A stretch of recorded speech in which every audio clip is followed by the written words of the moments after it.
Welcome to Uflix. Thank you for taking the time to watch our channel.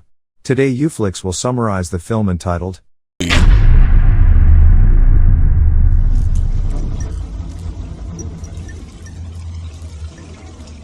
Film ini dibuka dengan memperlihatkan seorang pria misterius yang dijuluki sebagai Goblin yang tengah membantai para gangster.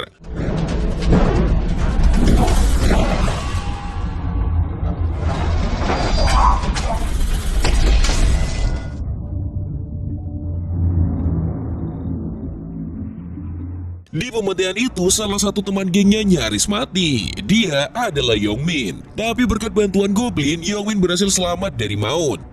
Keesokan harinya, polisi langsung menginvestigasi kasus pembantaian ini. Pemimpin investigasi yaitu Detektif Choi mengatakan kalau pembantaian seperti itu hanya bisa dilakukan oleh satu orang, yaitu Goblin. Berdasarkan desas-desus yang beredar, Goblin pernah menghabisi 9 anggota gangster sendirian. Diketahui bahwa Goblin adalah anggota dari kelompok gangster yang bernama Baekjong. Bagi polisi, menangkap pembunuh seperti Goblin bukanlah hal yang mudah. Selain karena brutal, dia juga sangat lihai dalam menyembunyikan identitas aslinya. Dia juga sangat hati-hati ketika sedang beraksi. Oleh sebab itu, sampai sekarang pihak kepolisian masih kesulitan mencari tahu siapa Goblin sebenarnya. Polisi sebenarnya sudah menanam satu orang mata-mata di Baekjong, tapi hingga kini masih belum ada perkembangan.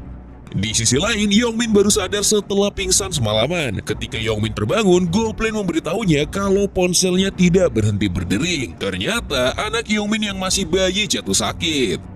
Yongmin pun segera membawanya ke rumah sakit. Namun, tak lama setelah itu, dia dipanggil lagi ke markas Baekjong. Di markas, bos Baekjong yang bernama Paimin sedang menyiksa salah satu anggota yang dicurigai sebagai mata-mata polisi. Yongmin yang datang terlambat pun kena damprat. Paimin akhirnya memaksa Yongmin untuk membunuh temannya tersebut. 네가 죽이라.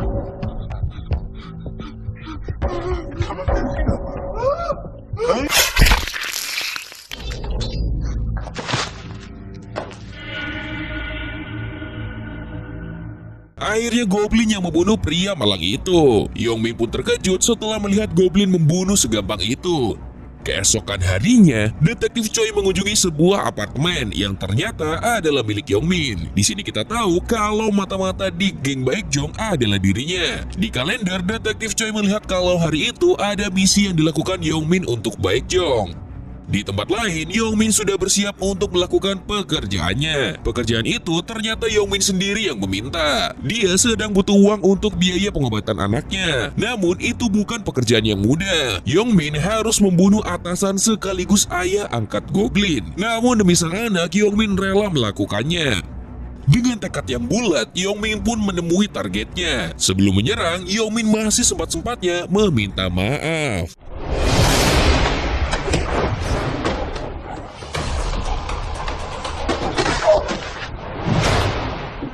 Yongmin yang berdandan cungkring seperti Andika Kangen Band itu tampak kewalahan menghadapi targetnya. Namun dia tidak menyerah.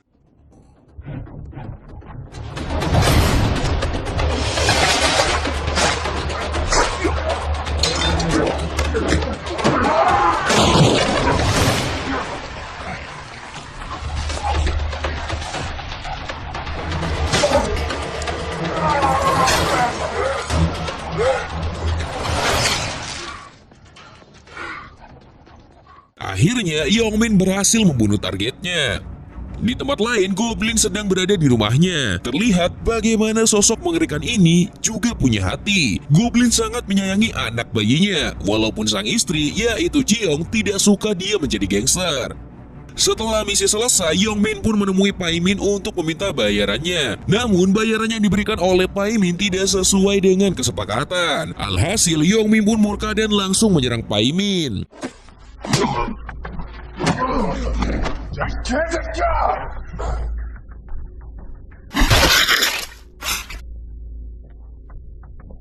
Tak lama setelah itu, Goblin masuk ke markas dan melihat Paimin sudah sekarat. Sebelum mengembuskan napas terakhir, Paimin sempat menyebutkan nama Yongmin. Setelah itu, tiba-tiba Detektif Choi masuk dan menangkap Goblin dengan tuduhan telah membunuh Paimin. Seolah sudah pasrah, Goblin tidak melawan sama sekali. Padahal dia bisa membunuh Detektif Choi dalam sekali pukul. Di sini, polisi belum tahu kalau pria yang dia tangkap adalah Goblin. Sementara itu, si kunyuk Yongmin kabur membawa tas yang berisi penuh dengan uang.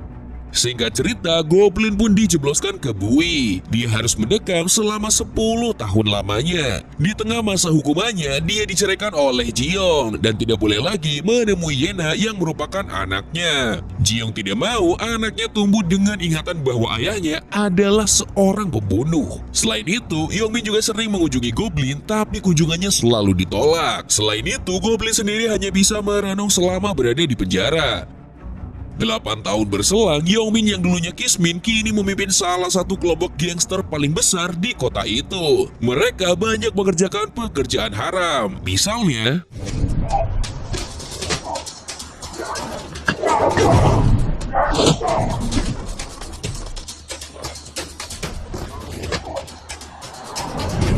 kejahatan-kejahatan Yongmin CS pun mulai tercium oleh Detektif Choi Konelo yang kini berpangkat inspektur itu. Sementara itu, Goblin dibebaskan bersyarat 2 tahun lebih awal karena tidak pernah membuat onar selama di penjara. Adegan beralih ke sebuah sekolah. Seorang bocil sedang dibully oleh bocil lainnya. Kemudian Yena yang kini sudah tumbuh besar itu menolong temannya. Ternyata bocil yang membuli teman Yena adalah anak dari Yongmin, yaitu Eunjo.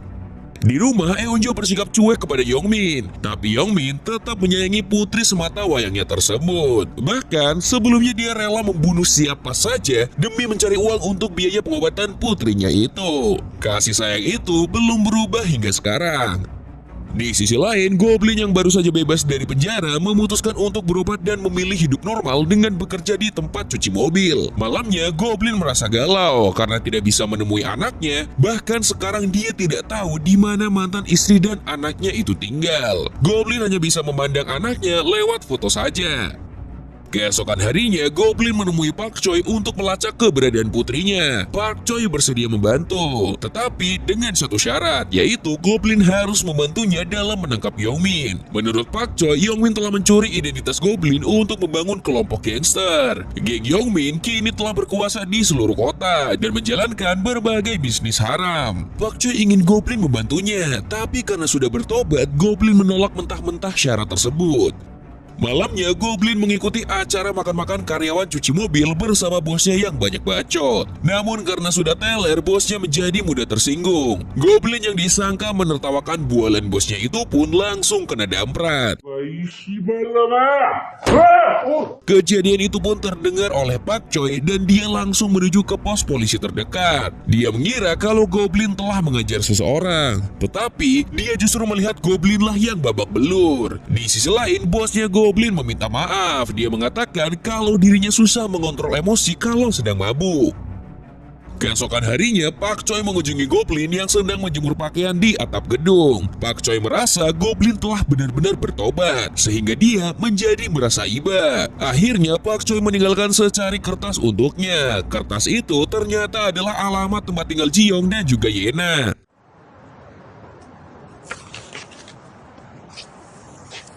Malam harinya, Goblin langsung menuju ke alamat tersebut. Ternyata itu adalah alamat salon yang dikelola oleh Jiyoung. Di luar salon, Goblin berpasangan dengan Yena. Namun, Yena belum tahu kalau pria gondrong di depannya adalah ayah kandungnya. Di sisi lain, Goblin juga belum siap untuk bertemu dengan anaknya. Goblin langsung pergi ke mobil tanpa mengucapkan sepatah kata apapun. Di dalam mobil, Goblin tersenyum getir saat melihat istri dan anaknya tampak sangat bahagia tanpa dirinya. Namun, tak lama setelah itu, tiba-tiba seorang pria menabrak Yena hingga membuat ponselnya terjatuh.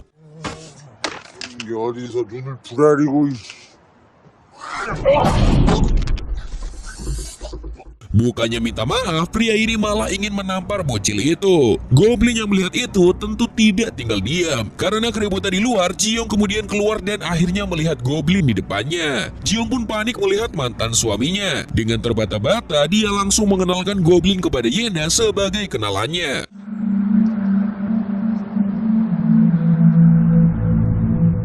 Setelah itu, Ji-young mengajak Goblin makan di sebuah tempat sebagai ucapan terima kasih. Di sana, Yena mengira kalau Goblin menyukai ibunya. Ji-young pun salting dan langsung pergi ke toilet. Yena sangat berterima kasih kepada Goblin. Dia bahkan mengajak om-om gondrong itu untuk berselfie. 웃어봐요.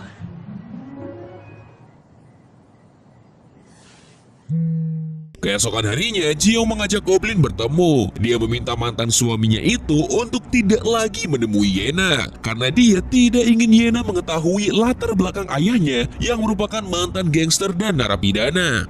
Sore harinya, Goblin menemui Yena di sekolah, berniat memberi putrinya sebuah jam sebagai hadiah. Namun Goblin teringat kembali pesan dari Kim untuk segera menjauhi putrinya, dan Goblin pun mengurungkan niatnya. Lalu saat dia hendak pergi, tiba-tiba Goblin ditabrak oleh sopir Youngmin. 아저씨! 괜찮아요, 아저씨? 미안한데. 아저씨 어린이 보호구역 Tangannya mengalami luka, tapi Goblin tampak baik-baik saja. Meski begitu, Goblin tetap dibawa ke rumah sakit. Sebelum meninggalkan rumah sakit, sopir Youngmin meminta kartu nama Goblin untuk diberikan kepada si bos. Tak lama setelah Goblin pergi, Youngmin pun sampai di rumah sakit sambil marah-marah. Kemudian si sopir memberikan kartu nama Goblin kepadanya. Dari kartu nama tersebut, Youngmin akhirnya tahu kalau Goblin kini telah keluar dari penjara. Sepulangnya dari rumah sakit, Goblin akhirnya menyerahkan hadiah itu kepada Yena. Namun dia masih belum berani jujur kepada Yena kalau dia sebenarnya adalah ayah kandungnya. Untuk membayar rindu selama 8 tahun lamanya, Goblin meminta pelukan dari anak itu. Yena pun dengan senang hati memeluk Goblin. Sementara itu, Youngmin mulai dihantui ketakutan. Dia takut kalau Goblin akan mendatanginya dan menuntut balas atas kematian ayah angkatnya. Selain itu, Youngmin juga telah membuat Goblin mendekam di penjara selama 8 tahun. Keesokan harinya, Ji-young sangat marah saat mengetahui kalau Yena menerima hadiah dari Goblin. Ia meminta putrinya itu untuk segera melepaskan jam tangannya. Namun Yena menolak karena dia yakin Goblin adalah orang baik. Dan dia sudah mulai menganggap Goblin sebagai sosok ayah yang selama ini tidak pernah dia punya. Yena mengatakan saat bersama Goblin dia tidak pernah merasa takut. Pada akhirnya Ji-young pun luluh. Dia tidak ingin menambah masalah menjadi runyam. Ji-young pun berbaikan dengan Goblin. Dia bahkan mencukur rambut Goblin dengan gaya BTS sebagai simbol perdamaian mereka. Namun Ji-young belum sepenuhnya percaya kepada Goblin. Dia ingin Goblin berjanji untuk tidak mengecewakan Yena. Di sisi lain, tangan kanan Youngmin yang bernama Asep Gledek menyarankan agar Youngmin menyerang Goblin terlebih dahulu. Sebab dia yakin kalau peristiwa tabrakan tempo hari adalah akal-akalan Goblin untuk mendekati putri Youngmin. Keesokan harinya, cecunguk Youngmin mendatangi Goblin di tempat cuci mobil. Mereka kemudian mengancam bos Goblin dan rekan kerjanya. Hal itu membuat Goblin tidak bisa berbuat apa-apa. 나쁘지 않은 거지. 고생이 나오면 운이 좋은 거고. 그러니까 너는 뭐야? 딱 1년 반. 근데 우리 영민 회장님한테 뒤 엉켜 붙어가지고 뭔가 Alhasil, salah satu anak buah Youngmin yang bernama Anton Nganjuk dengan leluasa menghajar Goblin tanpa perlawanan sedikit pun. Anton Nganjuk memperingatkan Goblin agar tidak macam-macam dengan bos mereka, yaitu Youngmin. Akhirnya Goblin tahu kalau mereka semua adalah cecunguknya Youngmin. Namun sekembalinya ke markas, Ramon malah dihajar habis-habisan oleh Youngmin. Youngmin sebenarnya hanya menugaskan Anton untuk memantau Goblin dari dekat, bukannya mencari gara-gara dengan menghajarnya. Meskipun sudah dihajar, Anton Nganjuk tidak terlalu peduli. Dia tetap akan menghabisi Goblin secepat mungkin. Tapi Asep Gledek malah khawatir yang akan terbunuh adalah si Anton, mengingat Goblin adalah orang yang menyeramkan. Sementara itu, Goblin dirawat di rumah sakit dan diawasi oleh seorang cecunguk Youngmin. Di sisi lain, Youngmin memutuskan untuk tidak menghabisi Goblin, setidaknya untuk saat ini. Namun dia memastikan agar anak buahnya terus memantau setiap gerak-gerik mantan pembunuh itu. Keesokan harinya, Goblin langsung kembali bekerja. Dia enggan mempermasalahkan hal ini, walaupun tahu kalau Youngmin telah mengusik ketenangannya. Di sekolah, Eunjo kembali membuli teman Yena seperti biasa. Yena pun datang membantu. Namun Eunjo yang emosi lantas mendorong Yena sampai dia terbentur kena tiang. 한윤아!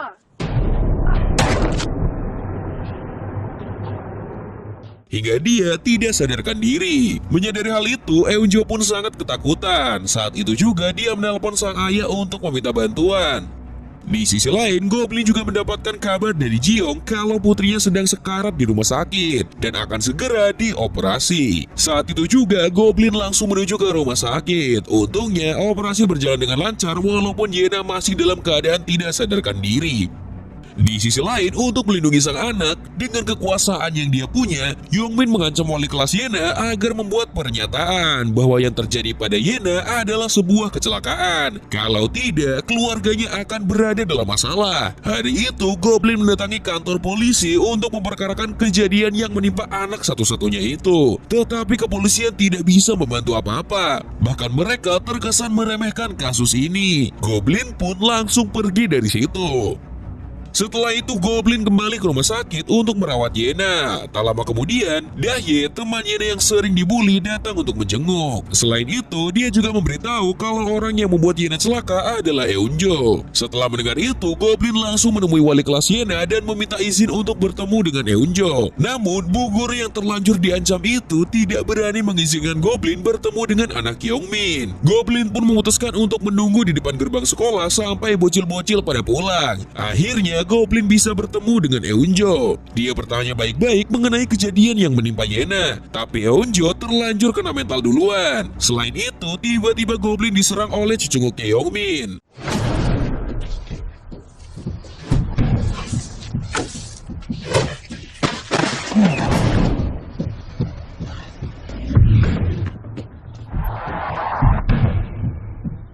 Kemudian Eunjo dibawa oleh Anton Nganjuk CS. Dari situ Goblin menyadari kalau Eunjo adalah anaknya Yongmin. Di sisi lain, Yongmin sangat murka saat mengetahui anaknya didekati oleh Goblin. Dia salah paham kalau Goblin berniat akan mencelakai putrinya. Akhirnya dia memutuskan untuk menghabisi Goblin hari itu juga.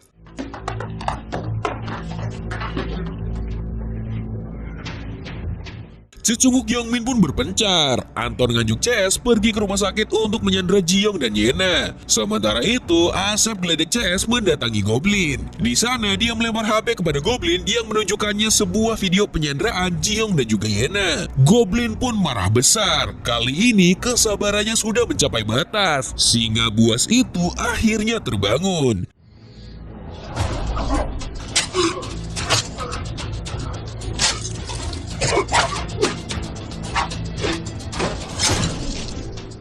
Dan Goblin hanya butuh waktu 1 menit untuk menghabisi semua cecunguk Yongmin. Setelah itu, Yongmin mendapat kabar bahwa cecunguknya dihabisi oleh Goblin. Yongmin yang mulai ketar-ketir pun menyuruh mereka memindahkan Yena. Saat Goblin pergi ke rumah sakit, Yena sudah tidak ada. Ji-young yang baru saja sadar pun langsung histeris. Malam itu, Goblin langsung menelpon Pak Choi untuk meminta bantuan.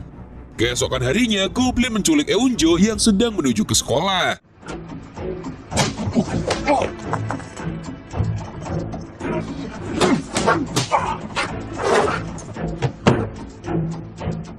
Goblin menghajar para pengawal dengan sangat mudah. Setelah itu, dia menelpon Yongmin menggunakan handphone Eunjo. Goblin mengancam Yongmin jika putrinya terluka, maka Eunjo juga akan bernasib sama. Goblin kemudian menyuruh Yongmin untuk segera menemuinya dan melakukan pertukaran sandera.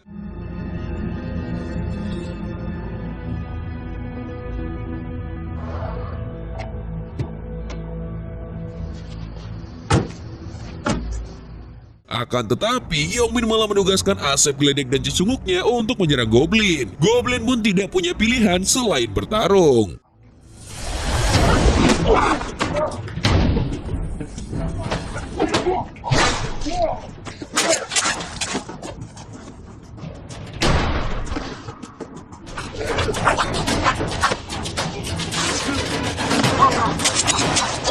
Lagi-lagi, Goblin mampu menanganinya dengan sangat mudah dan cepat. Namun kali ini, dia punya sedikit rasa ampun. Dia membiarkan Asep Geledek hidup karena sudah memberinya informasi penting mengenai keberadaan Yongmin. Di sisi lain, Pak Choi dan segenap petugas forensik sedang menginvestigasi pembunuhan yang dilakukan oleh Goblin. Di sana, Pak Choi menemukan foto Yena saat bayi dan foto Goblin bersama Yongmin ketika mereka masih berteman di geng. Sementara itu, Goblin terlihat kesakitan dan berdarah-darah. Perutnya terkena tusukan pisau asap geledek. Meskipun begitu, Goblin tetap datang ke tempat pertukaran sandera. Tetapi lagi-lagi si kunyuk Yongmin tidak mendapati kesepakatan. Dia malah menyuruh Anton Nganjuk menyerang Goblin. Namun ini yang terjadi. 강대현이, 어?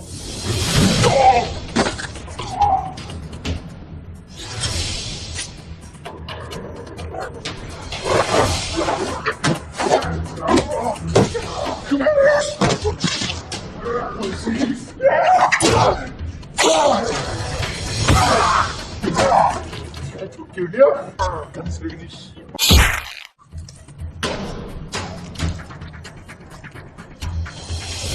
Selagi Goblin sibuk baku hantam dengan Anton Nganjuk CS, Yongmin mencari keberadaan putrinya. Namun ternyata Goblin menitipkan Eunjo kepada bos cuci mobilnya. Setelah mengalahkan Anton Nganjuk CS, Goblin tiba-tiba diserang oleh Yongmin.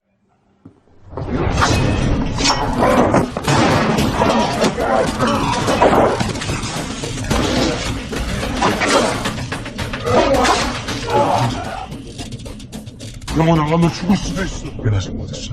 형들은 절대로 저리.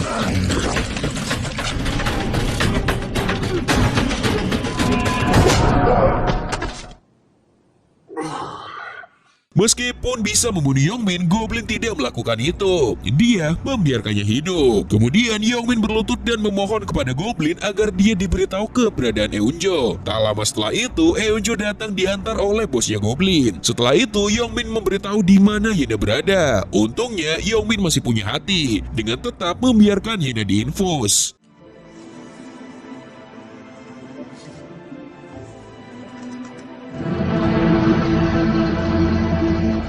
Selain itu, polisi dan para medis datang untuk menjemput Yena. Ji-young yang melihat Yena dan Goblin menangis. Namun setelah Ji-young pergi mengantar Yena ke rumah sakit, Goblin pun tumbang. Dan film pun selesai. Thank you for watching.